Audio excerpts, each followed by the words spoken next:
शिशु लीला, अति प्रिय लीला, अपने शिशु लीला करो, बाल लीला करो। और तब भगवान ने माँ की बात मानी और तुरंत जो है अपने इस स्वरूप को त्याग करके और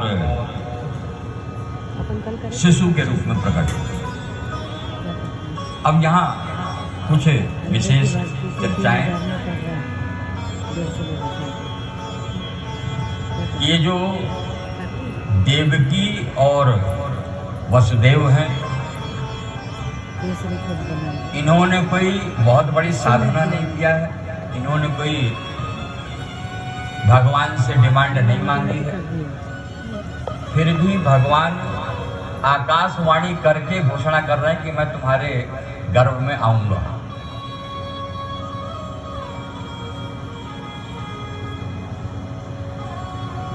विगत दिनों से चर्चा मैं कर रहा हूं कि केवल इस जन्म के अभी वर्तमान में किए हुए तुम्हारे पूजा पाठ जाप कितना भी तुम समर्पण दान पुण्य कर लो, इसका फल ये नहीं कि हम इस समय इसलिए सुखी हैं कि मैं खूब पूजा करती हूँ, खूब मैं दान करती हूँ, खूब मैं पूरे कालीवाड़ी का या पूरे अपने परिवार का, पूरे समुदाय की देखरेख करती हूँ। ये तो हमारे पूर्व जन्म के कर्मों का फल है कि हमें ये सब चीज़ मिला हुआ है। वो पूर्व जन्म के कर्म हमें पता नहीं, याद नहीं, उसी चीज को यहाँ याद दिलाया जा रहा है। आप कल्पना करो, देवकी जिनके यहाँ कृष्ण ने जन्म लिया, क्या किया इसने देवकी ने? कोई कथा आती है कहीं पर तो वसुदेव ने कुछ किया हो? आप थोड़ी और चिंतन करना कि कौन से देवकी के पाप थे कि 6-6 बच्चे मरवाए गए दिन दहाड़े। ये भी तो सोचो पहले, जिनको लाड़ नहीं कर पाई, आंचल का दूध नहीं पिला पाई, दूध मुँह बच्चा पैदा हुआ, पटक पटक के मारा गया।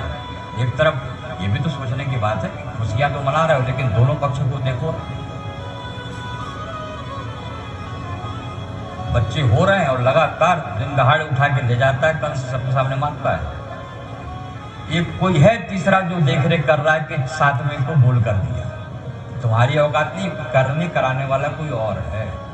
तब तो कृष्ण को चिंता हुई ना, उन्होंने योग माया को भेज करके 7वें गर्भ का संकर्षण कराया। ये तो यहाँ तो मरते रहते, तो है कोई तीसरा जो पीछे से हमें देख रहा है, जो हमारी वर्तमान के कार्य प्रणाली के ऊपर नजर रखे हुए है। समझ में आ रही बात? और योग माया को जैसा ही 7वां गर्भ शेष का जब गया था, तब कृष्ण को पूरी की पूरी देवकी की चिंता हो गई कि इनको तो कुछ पता ही नहीं, बोध ही नहीं कि ये तो माध्यम है, मीडिएटर है, गर्भ हमने किराए में लिया है, मैं इनके यहाँ जाने वाला हूँ। इसलिए अब इनकी देख रेख का जवाबदारी मेरी। तब अपनी माया को, अपनी सेक्रेटरी को वहाँ से भेजा। अच्छा, आजकल जो साधारण सा नियम है, यदि किसी को कोई काम बताओ कि जाके वहाँ फलाना काम कर दो, तो सामने वाला कहता है कि क्या खाएगा, हमें क्या मिलेगा? क्यों भाई? हम आपके कहने पर वो काम करने दे जाए, लेकिन हमारा क्या फायदा? योग माया ने भी यही चीज करी। योग माया ने कहा कि हमारा क्या फायदा? तो कन्हैया ने कहा भाई कलयुग आ रहा है और लोग बाग जो है ना, और तब कृष्ण ने योग माया को लालच भी दिया कि देखो तुम यहाँ स्वर्ग में रही आती हो, तुम्हें कोई नहीं पूछता, क्योंकि सबको पता है कि भगवान आगे है, माया पीछे है। तो लोग भगवान को देखते हैं स्वर्ग में, वैकुंठ में साकेत, तुम्हें कोई नहीं पूछता। यहाँ पर माया जो है चाकरी है, सेवा करने वाली है। लेकिन यदि तुम ये मेरा काम करोगे ना, तो मैं तुम्हें वरदान दे रहा हूँ कि तुम जब वहाँ जाओगी और ये संकर्षण विधान से ऐसा करना, पूरी कहानी बना दिया। और जब मैं 8वें गर्भ में देवकी के यहाँ जाऊँगा, तब तुम 1 प्रहर पहले, 5 मिनट पहले तुम गोकुल में, जहाँ मेरी लीला का अगला चरण होने वाला है, नंद बाबा के यहाँ यशोदा के गर्भ से तुम जन्म लेना। और फिर जब ऐसी ऐसी कहानी आएगी तुम फिर अपना, तुम पहले आ जाओगे, तुम प्रोग्राम बनाते रहना मेरी रक्षा के लिए। अरे बोले मेरा क्या फायदा है मैं क्यों नाटक करूँ इतना। और तब भगवान कृष्ण ने कहा कि जब तुम वहाँ से संकर्षण विधान से फिर मेरे को पिताजी लेके वहाँ जाएंगे, फिर तुमको लेकर के यहाँ पर आएंगे, फिर तुमको कंस मारने का यत्न करेगा, तब तुम्हें मैं वरदान दे रहा हूँ, तुम अष्टभुजा काली दुर्गा के रूप में प्रकट हो जाओगी।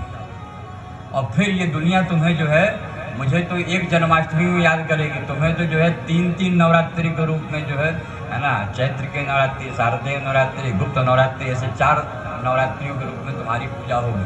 तुम आदिशक्ति कहलाओगी, तुम देवी जी कहलाओगी। और तुम मालूम है मैं तो 4 भुजाधारी, तुम अष्टभुजाधारी हो, मेरे से बड़ा तुम्हारा रूप रहेगा। तब योग माया ने कहा फायदा है तब तुम फायदा है ना, मैं तुम्हारा ही काम करूँगा। और योग माया के तहत ही जब भगवान कृष्ण का यहाँ पर जन्म हुआ, और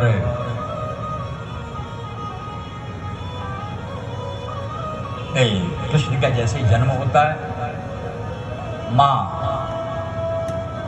पहले दिव्य दर्शन करती हैं और भगवान की योग माया ऐसी आती है कि देवकी अर्धविच्छिन्न अवस्था में हो जाती है, क्योंकि कैद में है, कमज़ोर है, उतनी व्यवस्था है नहीं, और 7 गर्भ हो चुके हैं, 8वें में उसी समय योग माया ने ऐसा कुछ प्रभाव किया कि देवकी बिल्कुल आंखों से देख रही है, लेकिन उनको कुछ होश नहीं हो रहा कि क्या हो रहा है क्या नहीं हो रहा है। उसकी चैतन्य शक्ति अचेतन में रूप में हो गई है। और तभी नंद बाबा अचानक वहाँ उस कमरे में देखते हैं तो एक सूपा रखा हुआ है, छाजन जिससे बर्तन के अनाज फटकते हो, उसमें उसको उठाया, उसमें कुछ अपने पुराने जो गमछे थे कपड़े रखा और लाला को रखा और लाला को सिरोधार्य किया। जैसे ही कन्हैया को तया हुतम पताया पतिसाह द्वास्थे पौर से सास्ताह, जैसे ही रखा पौर से स्थाया, जितने परिकर थे, जितना वहाँ का समाज था, सब जागे हुए थे, सब सो गए, उनको जो है चेतनता में अचेतनता आ गई। वहाँ अचानक जो है द्वारस्तु सर्वा बेहता दुरत्तया बृहत् कपाट यस कील श्रृंखलई, जो बड़े बड़े विराट कपाट थे, दरवाजे थे लोहे के, लकड़ी के, उस जेल के, वो अपने आप चुर चुर करके खुल गए। वो जो सांकल थी, मोटी लोहे की सांकल, श्रृंखलाई उसमें कील, वो कील अपने आप हट गई। द्वारस्तु सर्वा बेहता दुरात्तया बृहत् कपाटाय कील श्रृंखलई, इतनी संस्कृत तो समझ में आ रही, कील श्रृंखलई, सब उनकी जो है सांकलें खुल गई। नंद बाबा चल पड़े, बाहर बादल उमड़ घुमड़ रहे थे, हल्की हल्की बारिश की बहुत पतली पतली फुहारें हो रही थी। जैसे ही भगवान को लेकर के उस यमुना के तट पर नंद बाबा पहुंचते हैं, वहां बरसात के कारण बाढ़ आई हुई है। ता कृष्ण वाहे वसुदेव आगते स्वयं वर्तन्त यथोत्तमोरवैः। ता कृष्ण वाहे, यहाँ थोड़ी ध्यान से सुने, यहाँ ये बताओ क्या भगवान ये जो नंद बाबा हैं, वसुदेव जी हैं, पंडित जी, वसुदेव जी का कोई प्रोग्राम है क्या कि कहाँ ले जाना है, कहाँ नहीं ले जाना है? किसी को कुछ नहीं पता। ये यहाँ पर थोड़ी समझने की बात है। नहीं तो कथा तो बोल दे कि हाँ गोकुल गांव में गए, गोकुल में आनंद हो गया, फलाना हो गया। लेकिन आप कल्पना करो कि वसुदेव और देवकी को कुछ नहीं पता है कि हम कैसे बचाएंगे कन्हैया को इस कंस से, क्योंकि जन्म तो ले लिया लड़के ने, अब कंस से बचाओगे कैसे? बाहर प्रहरी खड़े हैं, सब बड़े बड़े आयुध लेकर के, AK-47 लेके खड़े हैं। और तब बताओ भगवान कृष्ण की ही वो माया और भगवान कृष्ण की कृपा, ये स्वतः भगवान ही नंद बाबा की बुद्धि में, विवेक में उपाय दे रहे हैं अपने आप। एक जादू, जैसे कि कोई हिप्नोटाइज हो जाता है, जैसे कोई किसी से सम्मोहित हो जाता है, ऐसे ही भगवान को हाथ में नंद बाबा ने रखा और उनकी बुद्धि चालू हुई, सूपा उठा लिया, सूपा में रख दिया, दरवाजे खुल गए। कृष्ण वाहे आवाहे, जैसे कृष्ण ने किसी वाहन को धारण किया हो। अर्थ समझे?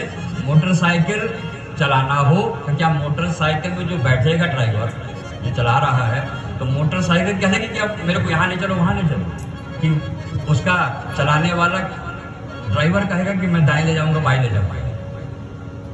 आज समझ में आ रहा? ड्राइवर जब चाहेगा कि अब दाहिनी चलना है कि बाएं चलना है, मोटरसाइकिल चलती जाएगी। ठीक ऐसे ही नंद बाबा ने अपने इस गाड़ी रूपी शरीर के ऊपर हेड में अपने ड्राइवर को बैठा दिया। कन्हैया को जैसे ही बैठाला, ड्राइवर ने कहा यहाँ चलो, ऐसे चलो। केवल यत्नवत कृष्णावाहे, कृष्ण ने आह्वान करके अपने वाहन को ले चले। इस श्लोक है यहाँ पर, लेकिन उसका संधि विच्छेद करो तो बड़ा अच्छा लग रहा था मुझे। ता कृष्ण वाहे वासुदेव आगे, जैसा जैसा कृष्ण चाह रहे हैं वैसे वैसे नंद बाबा चल पड़े हैं। वहां गए हैं तो वहां माँ यमुना ने स्थान दिया, पानी गिर रहा था, फवारे हो रहे थे, और तभी चर्चा आती बवर्ष पर्यंत प्रसाद गर्जिता, एकदम से बादल गरजने लग गए और गरज रहे थे साहब। गरजने का मतलब है कि बिजली चमक रही थी, रास्ता दिखाया जा रहा था। गरज गरज के जो है, अच्छा ये रास्ता, ठीक ये रास्ता है ना, इसमें पत्थर आ गया नदी के अंदर। पवर्ष पर्यंत उपान सुदार्जिता और शेषो तदान्वयी निवार गात फड़ई है। और तभी जो शेषनाग थे, जो भगवान के छोटे भाई हैं, उन्होंने देखा कि मेरे बड़े भैया इस नदी के अंदर से जा रहे हैं और इंद्र बारिश कर रहा है, अभी नया नया शिशु है, भीग जाएगा, तो इसलिए पीछे से फड़ई है आशीष आ, और उसने अपने फन से छत्र लगा दिया, छत्र छाया लगा दिया, जैसे कोई छाता लगा दिया हो। सेवा शुरू हो गई और मार्ग ददौ सिंधु रिवह श्रियापतई, और यमुना ने मार्ग दे दिया है, रास्ता दे दिया है।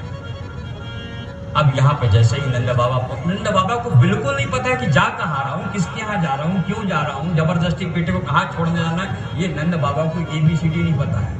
केवल गाड़ी चालक को पता है कि मेरे को कहाँ जाना है। यहाँ बहुत गहरी बात है। और उसी क्षण, कुछ क्षण पहले योग माया ने यशोदा के यहाँ जन्म लिया है। यशोदा और नंद बाबा की स्थिति यह है साहब कि चौथापन आ गया। 90 साल के नंद बाबा हैं, 85 साल की जो है यशोदा जी हैं, बाल बच्चे नहीं हुए थे इनके यहाँ। वही आत्मदेव की तरह अनेक तरह की सिद्धियां, पूजन पाठ आप जब तब करवाते रहते थे। उसी समय कुछ दिन पहले ही, 4 महीना पहले, बनारस से, काशी से कुछ विद्वान पंडितों की टीम आई थी और उनको पता था कि यहाँ के जो नंदगांव के पुरोधा हैं, वहाँ के चौधरी साहब, वहाँ के जो मालगुजार हैं नंद बाबा, वो बड़े भक्त हैं, दानी हैं, और उनके यहाँ बाल बच्चे नहीं हो रहा है। जो भी सिद्ध आचार्य पंडित जाता है उनसे जो है जाप पूजा कराते हैं, तो बढ़िया दान दक्षिणा, और घर में 1.25 लाख गौएं और दूध दही घी की नदियाँ बहती हैं, तो वो पूरे पंडित आकर के वहाँ वहाँ उनके चौराहे में पीपल के पेड़ के नीचे बैठ करके नंद बाबा से संकल्प लेके जाप कर रहे थे। तो नंद बाबा सुबह सुबह 3:30-4 बजे उठे, नहा धो करके पूजा की थाली आली लिए, दूध भेज दिया और आचार्यों के लिए चले गए। परम मुहूर्त में आचार्यों को वहाँ पर मंगल पूजन का सामान दे दो। यहाँ पर भगवान जो है जैसे ही रात्रि के 12:30 पौने 1 के आसपास नंदगांव पहुंचे गोकुल, और बाबा ने देखा कि जो यशोदा है बूढ़ी है और अभी अभी बेटी को जन्म दिया है, लेकिन मूर्छावस्था में पड़ी हुई है।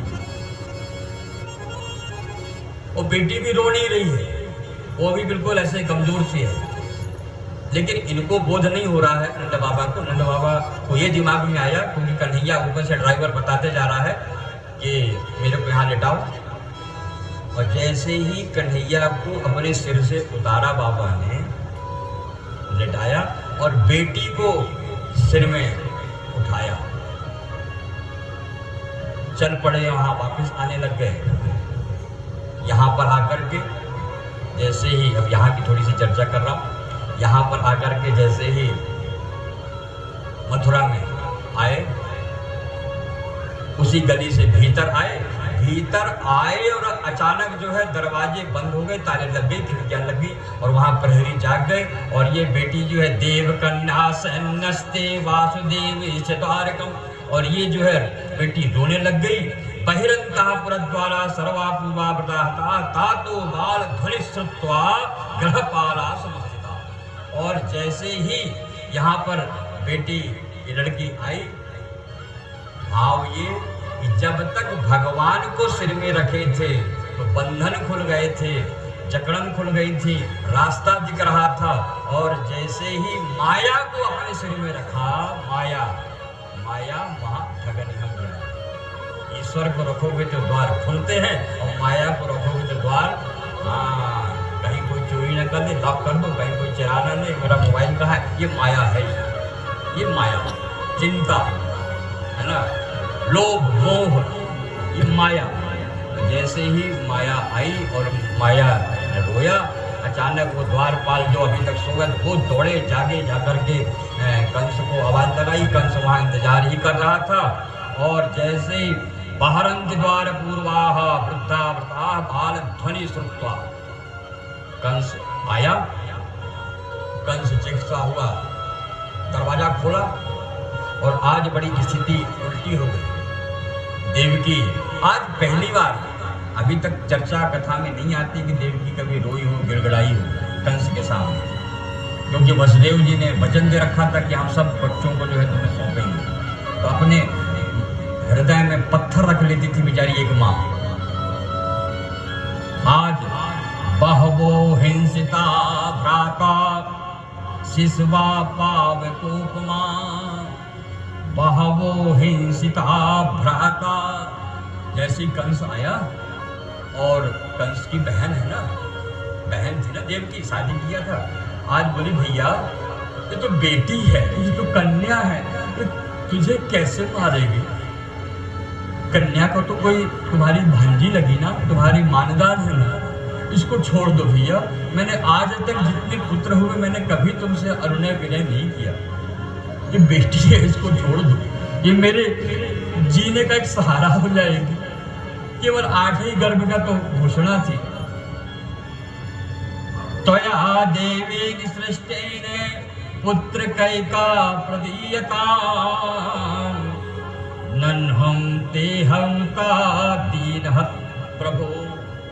ये किसी तरह से किसी के लिए कलंक नहीं है। हाँ, तुम कलंकी हो जाओगे मेरे भाई, और मैं ये नहीं चाहती, अभी तक मैंने तुमसे आज तक गिड़गिड़ाया नहीं है। और उसी समय कंस उसके आंचल में हाथ डाल रहा था, पकड़ने के लिए बैठी।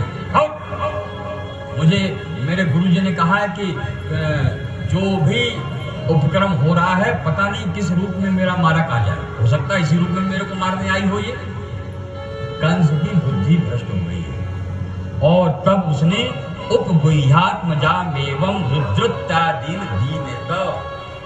उसको अपने आंचल में छुपा लिया, चीखने लग गई, पकड़ ली, और इस दुष्ट भाई ने अंदर हाथ डाल करके उस लड़की को पैर पकड़ के खींच लिया।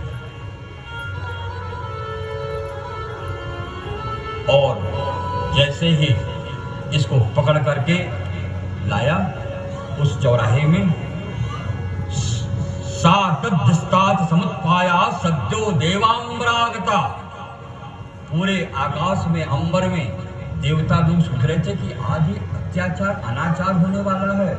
एक बेटी को एक उनका मामा, सगा मामा, ये जो हम कहते हैं ना मामा भांजा, और ये भांजी वो भी मानदार। पूरे देवता घबरा रहे थे कि क्या होने वाला है दृश्य, क्योंकि देवताओं को कुछ नहीं पता, केवल कन्हैया को पता है। और जैसे ही उस लड़की को लाया, और आज कंस ने कहा, अरे तो छलिया, मुझे धोखा देना चाह रहा था, तो लड़की बन करके आया है। लेकिन देख, कंस के सामने किसी की भी उंगली नहीं चलती है। और जैसे उसने उठा करके पटकना चाहा, यहाँ तक लाया कि हाथ से छुटक गई, और जैसे ही हाथ से छट गई तो ऊपर जाकर के वो अष्टम भुजा, अष्टभुजी दुर्गा बन गई। और अदर्शताम विष्णु सायुधा अष्टभुजायाम दिव्य अस्त्रा गंभरोपणे रत्नालंकार भूषिता।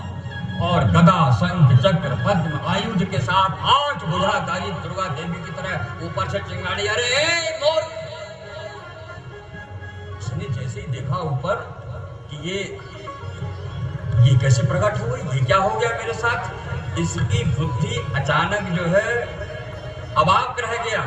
और तभी उस देवी ने ऊपर से चेतावनी दिया, किम मया हत्या मंदा, ए मंद बुद्धि मूर्ख, किम मया हत्या, मेरे को मारना चाहता हो मूर्ख कहीं के। जाता खड़तवान तो कहा, खल यानी दुष्ट मूर्ख, जानता है तेरे को मारने वाला कोरवा पूर्व शत्रुवा हिंसी कृपाण था। अभी अभी तेरे को मारने वाला यही कहीं जन्म ले लिया है। अरे मैं तो उसकी छाया हूं, मैं तो उसकी छाया हूं। जब तू छाया को नहीं पकड़ पाया तो उस छायावान, उस मायावान को, मायावती को कैसे पकड़ेगा। और अट्टहास करती हुई, बताती हुई, और वहां से जो है लुप्त हो गई। जैसे ही आज कंस को पता चला, हे भगवान, मेरा शत्रु, मुझे मारने वाला कहीं जन्म ले चुका है, और मेरे हाथ से ये भी आज मुक्त हो गई, और मुझे जो है आकाशवाणी के रूप में घोषणा दे गई। अब तो उसकी सिट्टी पिट्टी और गुम हो गई। कर्मों का फल। यदि तुम्हें बोध हो गया था तो ईमानदारी से थोड़ी सा इंतजार करते, इतना ज्यादा तुम अगाचार, अत्याचार, अनाचार, पापाचार नहीं करते। और तब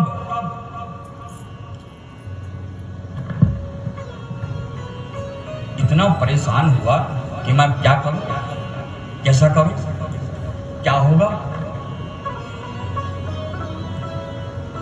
अरे मेरे से तो जघन्य पाप करा दिया इस आकाशवाणी ने। मैंने तो अपने सगी बहन के 6-6, 7-7 बच्चों को मार डाला इसके आकाशवाणी के चक्कर में। मैं तो पापी हूं। अब उसको न जाने कैसा बोध हुआ कि हे भगवान, मैं दूसरे के कहने पर, मैंने पहले दिन कहा, मूर्ख लोग और शंख दूसरे के कहने फूकने पर बचते हैं। एकदम से विश्वास मत कर लो। दूसरे के कहने पर तुमने आज पाप अपने सिर में ले लिया। आज कंस जो है दौड़ता दौड़ता उस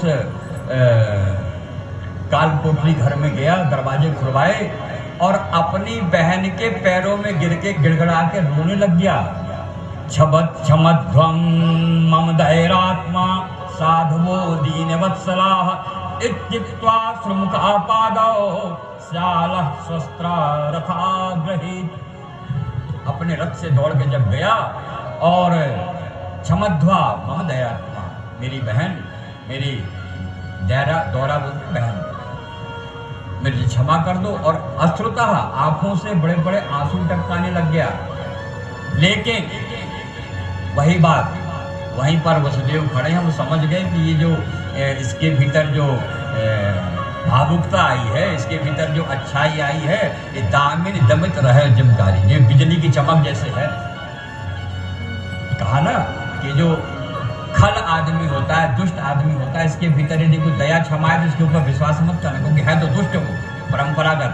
कल मैंने बताया था गिलास के अंदर कचरा भरा है, जितना हिलाओगे फिर अभी तो बड़ा शांत दिख रहा। हाँ, बिल्कुल आपके सामने सरेंडर है, क्योंकि उसका अंदर का दम्भ, अंदर का क्रोध जो है बैठा है अंदर गिलास के अंदर।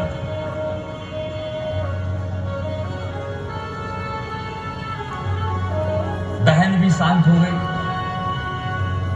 दिल में पत्थर का घूंट और गले में खून का घूंट पीटेगी। अरे दुष्ट, तूने मेरे 6 नवनिहाल बच्चों को मार डाला, मेरी बिटिया को मार डाला। अभी 2 मिनट पहले मैं तेरे से याचना प्रार्थना कर रही थी, अभी घड़ियाली आंसू बहा रहा है। फिर भी बहन तो बहन होती है, वो चुप रह गई। चलो चलो भैया ठीक है, तुम स्वस्थ रहो। और आज इसने तुरंत अपने परिकरों को आदेश दिया, जल्दी आओ और मेरी बहन को और मेरे बहनोई को मेरे साथ ले चलो, इनको बढ़िया स्नान ध्यान पूजन सब कुछ कराओ। और अपने जहाँ इसका कक्ष था, बीच में आंगन था, सामने फिर एक और गेस्ट रूम था, उस गेस्ट रूम में इनको जो है व्यवस्था कराई, हर तरह के खान पान निधन, और क्षमा मांगने लग गया। लेकिन वसुदेव जी सतर्क है, दुष्ट संग जन देव है तो दुष्ट ही, ना जाने कौन सा पैतरा कब क्या इसको उंगली हो जाए और गर्म हो जाए। और तब चर्चा आती है कि यहाँ सामने बैठा बैठा ये कंस जो है बड़े तनाव में था, टेंशन में था, क्या करना है क्या नहीं करना है। इनको तो हमने वसुदेव और देवकी को मैंने मना लिया, उसको लग रहा था मैंने इनको पटा लिया, मना लिया, ये भूल गया हमने। और उसी समय उसने अपनी मित्र मंडली, दुष्ट की मित्र मंडली में दुष्ट ही रही ना, चाणूर है, मुष्टिक है, हल है, कोसी है, सैल है, शोतक है, ऐसे उसके जो है मंत्रिमंडल के एक से एक दिग्गज दुष्ट हैं, पहलवान है, मायावी है, पूतना बहन जी हैं, सब उनके कैटेगरी में है। अचानक एक इमरजेंसी मीटिंग किया शाम के टाइम कि उस जो देवी प्रकट हुई थी उसने कहा था कि मेरा मारने वाला शत्रु, तेरा मारने वाला शत्रु यहीं कहीं प्रकट हो गया, तो मुझे क्या मारना है दुष्ट, अपनी चिंता कर। तो मीटिंग लिया वहाँ, और यहाँ का दृश्य देखना है आप थोड़ी देर के लिए, थोड़ी अपन वहाँ आए। वहाँ पर क्या हुआ कि जैसे ही बाबा ने लाला को लिटाया यशोदा के बगल में, और बाबा तो चले गए, कन्हैया लेटे, मैया को देखे तो मैया जो है पीठ करके बिल्कुल बेहोश हुई थी। 2-4 बार हाथ मारा कन्हैया ने, छोटे से बच्चों ने। हे भगवान, हम इनके घर आए, ना हमारा स्वागत, ना कोई माला फूल, ना कोई प्रेम, ना कोई लाड़ ना, और ऐसे घर में जाओ तो वो नहीं आता कि कहाँ से इज्जत मान के यहाँ आए, ना वेलकम कर रहा, ना स्वागत कर रहा। कल तो खूब गाना गा रहे थे, स्वागतम एक स्वागतम ये महाप्रभु। और तब ऐसे में भगवान को रोना आ गया, और जैसे ही कन्हैया ने दाढ़ लगा के रोया, तब भी मैया नहीं जगी, वो इतनी बेहोश अवस्था में थी। और तभी बिल्कुल दरवाजे के बगल वाले रूम में नंद बाबा ने देखा था कि पत्नी को डिलीवरी होनी है, वही घर में कोई लेडीज आ जाए। तो नंद बाबा की 2 बहनें थी, तो एक बहन जो है उनका नाम है सुनंदा और एक है नंदा, और बाबा का नाम है नंद बाबा। तो सुनंदा को बुला लिया था, सुनंदा बगल में सो रही थी। और जैसे ही लाला की आवाज़, उसको भी पता था कि आज कल में, आज 1-2 दिन में वैद्य ने टाइम दिया है, और जैसे ही सुनंदा ने लाला की रोने की आवाज़, किलकारी सुनी, तो वो दौड़ी दौड़ी आई और देखी इतना सांवला सुनोना, कोमल कोमल ऐसे कमल के फूल की तरह, गाल पंखुड़ियों की तरह, इतना लड्डू बिल्कुल रसगुल्ला जैसे सब। और जब रोता है तब तो इसके गाल और खुले, और भाभी सो रही हैं, भाभी को जाए, भाभी भाभी बधाई हो बधाई। और वहाँ नंद बाबा चले गए हैं पंडितों के पास, वहाँ अपनी थाली वाली कांसे की सब कटोरे उटोरे लेकर के, और माँ सुनंदा ने जो है भाभी को जगाया। भाभी जल्दी जगी और अपनी देखी, अरे वाह बधाई हो बधाई तुम्हें, और मेरे को पता ही नहीं चला, ना जाने क्या। और इतने में ये दौड़ी दौड़ी गई, मोहल्ले में दौड़ते हुए गई, और जहाँ देखी कि बाबा वहाँ वो पेड़ के नीचे वहाँ कुछ कर रहे हैं, वहीं से आवाज लगाई, बाबा ए भैया नंद बाबा। नंद बाबा ने कहा, इतनी अंधेरी रात में जवान लड़की तू यहाँ कहाँ घूम रही है, क्या चिल्ला रही है, क्या हो गया? अरे बाबा बधाई हो बधाई। काय की बधाई? अरे बोले बाबा तुम मेरे तुम्हारे घर जो है लाला भाई और लाला। और तभी आज नंद बाबा इतनी जोर से उछले, उनको लगा कि हाँ होना तो था। और आज अष्टमी की रात है ना, ये कार्तिक मास अमावस्या हुई, वाह आज लाला भाई को वो जो पूजा की थाली ले गए थे पंडितों के लिए, वो थाली पलटाया और वही चंपक से जो है बाजा बजाने लग गए। क्या नंद घर आनंद भाई ओ जय कन्हैया लाल, नंद घर आनंद भाई ओ जय कन्हैया लाल।